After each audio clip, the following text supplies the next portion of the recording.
Talking about democracy dialogue, what are those things that are actually missing in our democracy today? Well, there are many things that are missing. So we can start with the values. Democracy is supported by informal values, norms, and network. So democracy is not about just the formal institution. Election is a formal institution. Election is underwritten by cultural behavior, what you can sum up as civic consciousness. So in our own democracy, we have elections that are not democratic because there is no accountability, citizen responsiveness is low, institutional check and balance is poor. But if you look at the formal system, the traditional system, we had monarchies, constitutional monarchies. Some part of Nigeria we had republican system. But the citizens, the women group, the children group, the Amadi, they all play a role to constrain abuse of power. So what is missing of democracy is that we have borrowed the former institutions, what we call legal transplant. But the logic, the culture, the dynamism that defines its performance in developed countries is absent. So we have elections, but there's no sanctity around vote, and the speaker talked about people in power deciding who votes, deciding which party. We have multiple democracy, multi-party system, but people in power can foreclose a political party through judiciary.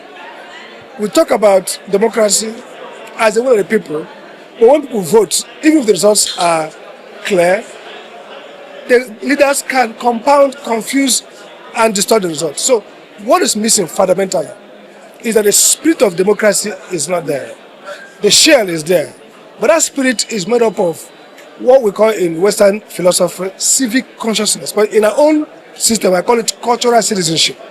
We are people themselves, connect, believe in the structure, engage, activate it, police their boundaries, demand effectively, and participate. So our democracy is hollow.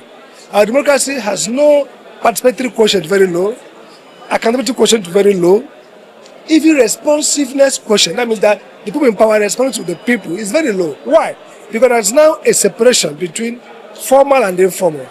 So for example, in the Southeast, you have a very strong August meeting going on, strong women group, strong youth group, masquerade groups, but none of these can come together and impose accountability on formal government. So we have two realms now, formal and informal.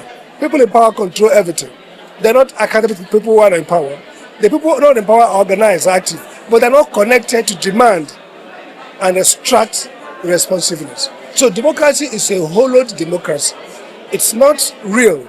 It's not anchored on cultural and social networks. Social institutions are separate, political institutions are separate. But in developed countries where democracy is working, social institutions are connected with political institutions. In fact, they provide the activism, the vitality, the life of those institutions. That's the difference. Why do you think that we have this kind of break, or we can't do this kind of disconnect? So which has been affecting the community. So why? Because first, when we fought military rule, and I was part of that in 1999, the people who sat back were deceived by the importation of elections. We had elections, they produced winners and losers, the people sat back. The political parties were all grounded in the people. In the First Republic, we had regional parties, though they were ethnically focused. They were really grounded with the people. They were responsive. The people at the local level could connect with them, could mold them, could discipline them because it's their party.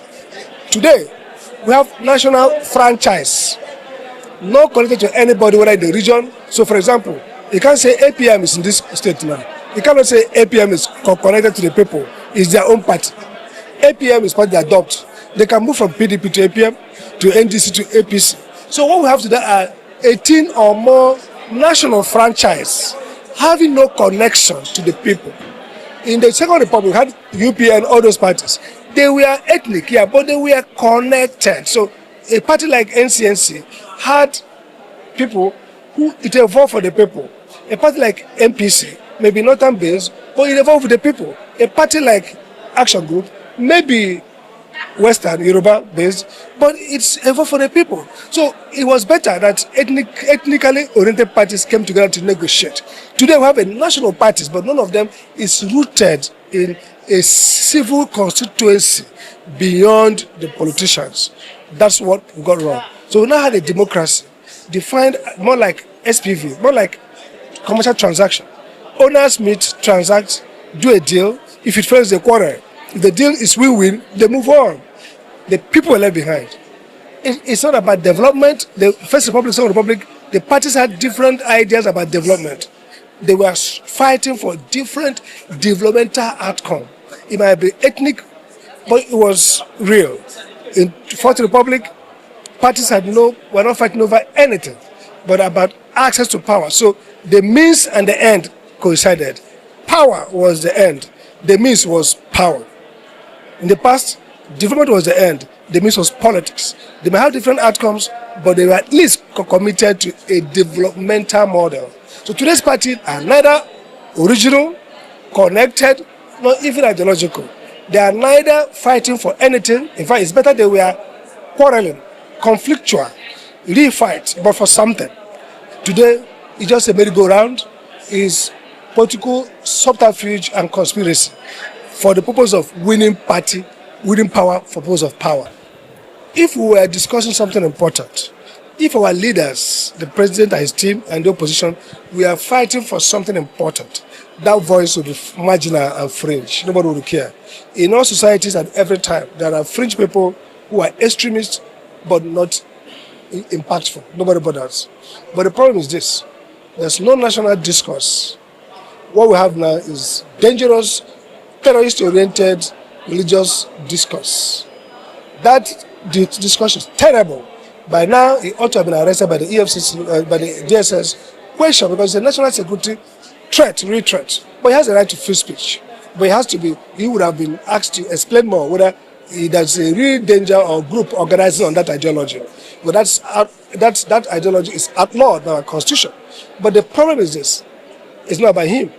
It's that our leaders themselves cannot swear that they are not possessed of the same extremism in one form or the other. So I would disregard such statements. I would rather focus on asking the big question.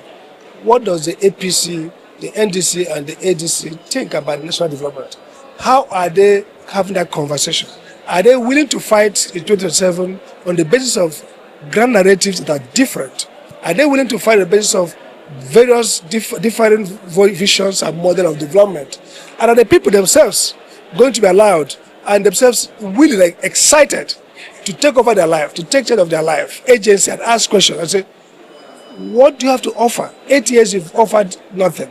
The APC has been in power for now 10 to going to 12 years, I guess. By 27 will be 12 years. Is it 12 years of retardation, of degeneracy, of confusion, of division? If the answer is yes, the people say, get beside us. If the powerful people say, go again. So this idea, and that's what the keynote said to them, in Africa, that incumbency means continuity. It's horrible. We saw it with our NFF. For this year, we've performed terrible. We're on the World Cup, where we've missed out on the first time we've got out at the quarterfinal at AFCON. We're likely going to miss the World Cup. Friday goes brushed and kicked away under a terrible, incompetent NFF leadership. You know the poster for the re-election? Continuity. The same way with the national election. The government has failed woefully, increased poverty, increased insecurity, destroyed political democracy and accountability. But the argument, his campaign slogan is continuity. That worries me more than the very silly statement of a cleric. The opposition, do you think opposition are ready to actually prepare for this 2027 election? Talk about opposition, talk about P2B or Atiku. No, we are the opposition. Their job is to say we are willing to lead, and our job is to scrutinize them. If you ask me, I think that even as divided as they are, the opposition can defeat Tinubu. In 2019, P2B and Atiku Abubakar and P2B were presumed to have won the election, but for Sava. In 2023, many believe, including myself, that maybe probably P2B defeated Tinubu and Atiku in that election, but he couldn't get it. So yes, whereas I am in support of so-called, let's come together to create one candidate, if possible. But the notion that without that coalition we can't defeat Tinubu is wrong. And the idea that the biggest challenge is coming together is not true. The biggest and the most urgent work is to get free and fair election. And to get there, you have to fight against INEC, because INEC is the one, I've said before, all rigged elections are mostly orchestrated by the election management body in Nigeria. So what I expect this time is greater urgency to fight INEC and ensure free and fair election. Yes, we should all think about candidates coming together. I believe that with the way I assessed Tinubu's government failure, I bet that P2B can defeat Tinubu squarely. But the bigger elephant in the room is INEC. Will election be free and fair? Will the judiciary be willing to pronounce when they rig the election? So I'm in support of possibility of having one united opposition, because together they can fight against the creeping impunity, the now bare knuckle authoritarianism. The Human Rights Foundation describes Nigeria currently as authoritarian regime. That's what they should come together to fight, so that we the voters, will have the opportunity to vote freely and those votes count. And I think that with good campaign, the opposition can win, particularly the NDC can win this election.